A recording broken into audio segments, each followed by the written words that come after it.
പലരും ചോദിക്കുന്ന ഒരു ചോദ്യമുണ്ട്. തിരുമേനി, എൻ്റെ ഭർത്താവിന് പുലയാണ്, അതുകൊണ്ട് എനിക്കും എൻ്റെ മക്കൾക്കും ക്ഷേത്രത്തിലേക്ക് പോകാമോ, മംഗളകർമ്മങ്ങളിൽ പങ്കെടുക്കാമോ എന്ന്.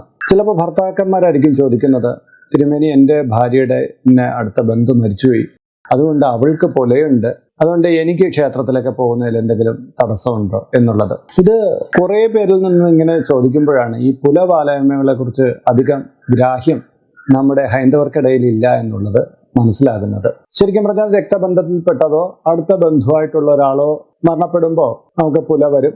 ജനനം മുഖേന വാലായ്മ, ഒരു കുട്ടി ജനിക്കുമ്പോൾ വാലായ്മ വരാറുണ്ട്.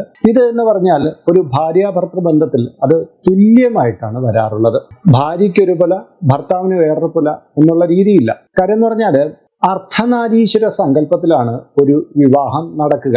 പകുതി പുരുഷനും പകുതി സ്ത്രീയും എന്നുള്ള സങ്കല്പം. അതായത് പങ്കുകൊള്ളുന്നവരാണ് പങ്കാളികൾ, പരസ്പരം ഷെയർ ചെയ്യുന്നത്.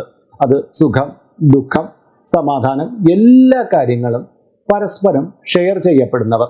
അപ്പോൾ അവർക്ക് പുല മാത്രം ഷെയർ ചെയ്യപ്പെടുന്നില്ല എന്ന് വരുമോ? തീർച്ചയായിട്ടും ഒരു കുടുംബത്തിൽ ബാധിക്കുന്ന പുല, വാലായ്മകൾ എല്ലാം പരസ്പരം ഷെയർ ചെയ്യപ്പെടുന്നു. അപ്പോൾ ഒരു ഭാര്യ ഭർത്താവിന് പുലയുണ്ട് എന്ന് പറയുന്നതിലോ ഒരു ഭർത്താവ് ഭാര്യയ്ക്ക് പുലയുണ്ട് എന്ന് പറയുന്നതിലോ യാതൊരു അടിസ്ഥാനവുമില്ല. രണ്ടുപേർക്കും പുലയുണ്ട്, അവരുടെ മക്കൾക്കും ആ പുല ബാധകമാകും. ഇതിൽ വേറൊരു രീതിയിൽ ചിന്തിച്ചു കഴിഞ്ഞാൽ, ഒരു ഭാര്യയ്ക്ക് മാത്രം പുലയുണ്ട് എന്ന് സങ്കല്പിക്കുക.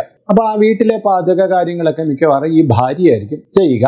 എന്നിട്ട് ആ ഫുഡ് ഈ ഭർത്താവ് കഴിക്കുന്നതോടുകൂടി, അല്ലെങ്കിൽ കുഞ്ഞുങ്ങൾ കഴിക്കുന്ന അവർക്കും പുല വന്നിട്ടുണ്ടാവുമല്ലോ. അതുപോലെ തന്നെ ഭർത്താവ് എന്ന് പറയുന്ന ആളിന് മാത്രം പുലയെന്ന് നമുക്ക് സങ്കല്പിക്കാം. അദ്ദേഹം അവിടെ തൊട്ടും തൊടിയിലും ആയിട്ട് നടന്ന് ചിലപ്പം ഭാര്യാഭർത്തൃ ബന്ധമൊക്കെ സംഭവിച്ചിട്ടാണ് പറയുന്നത് ഒരാൾക്ക് മാത്രം പുലയുണ്ട് എന്ന് പറയുന്നത്. ഇതിലും വലിയ അടിസ്ഥാനമുണ്ടോ? ഭാര്യാഭർത്തൃ ബന്ധത്തിൽ രണ്ടുപേർക്കും പുല വരുന്നുണ്ട്. ഒരാൾക്ക് പുലയുണ്ടെങ്കിൽ മറ്റേയാൾക്കും പുലയുണ്ടെന്ന് നമ്മൾ ധരിക്കുക. അതാണ് അതിൻ്റെ രീതി. അല്ലാതെ ഒഴിവ് കഴിവുകൾക്ക് മാത്രം, തനിക്ക് മാത്രം എന്നുള്ള സെൽഫിഷ് മെന്റാലിറ്റിയിൽ നിന്നാണ് ഒരാൾക്ക് മാത്രം പുല, മറ്റൊരാൾക്ക് പുലയില്ല എന്ന് പറയുന്നത്. ഭാര്യാഭർത്തൃ ബന്ധം ആയിക്കഴിഞ്ഞാൽ രണ്ടുപേരും ഏകമാണ്, ഒന്നാണെന്നുള്ള തത്വമാണ്. അവിടെ പിന്നെ പുലയ്ക്ക് മാത്രം വ്യത്യാസങ്ങളൊന്നും ബാധകമല്ല. രണ്ടുപേർക്കും പുല ഉണ്ടെങ്കിൽ ഉണ്ട്, ഇല്ലെങ്കിൽ ഇല്ല. അതാണ് നമ്മൾ മനസ്സിലാക്കേണ്ടത്.